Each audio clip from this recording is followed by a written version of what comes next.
I've got tips and advice on how to paint your bathroom tub.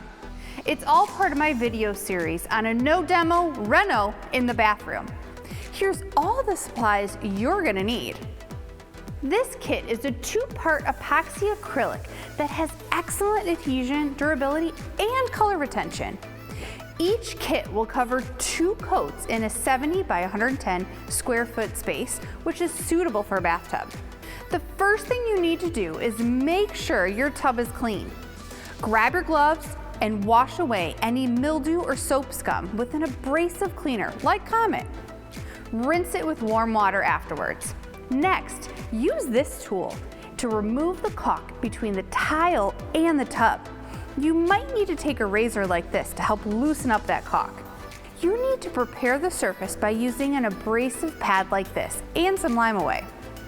Spray and clean the surface and let it stand for at least 5 minutes, and then wipe it clean.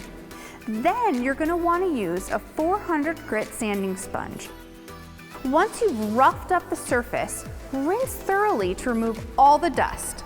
And once it's dry, take a tack cloth and run it around your bathtub to pick up any dust particles that might have been missed. Use painter's tape to mask off all the walls, the drain, anything you don't want painted. Make sure you properly vent the area. Open up the doors, the windows, and use some floor fans to really circulate the air. I'm using Rust-Oleum Tub and Tile Refinishing Kit in white, but it comes in various colors as well. You will want to open part A and B and stir them separately, and then mix part B into part A and mix for 2 minutes. You have 6 hours to complete this project.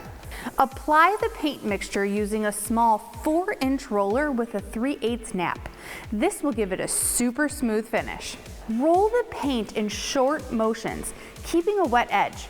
Try not to roll over the areas again, and for touch-up on corners, use a trim brush. Allow the surface to dry for 1 hour before applying your second coat. Allow the final top coat to dry for 1 hour and remove the painter's tape, and remove it slowly. You have to wait 3 days before exposing your new tub to water. Make sure you go around and re-caulk between the tile and the tub surround. To protect this newly painted surface, avoid any harsh abrasive cleaners. Wow, what a transformation from that 50s bathroom tub. Keep watching to see how I transformed a bathroom floor using Rust-Oleum home and floor coating. It's another amazing transformation.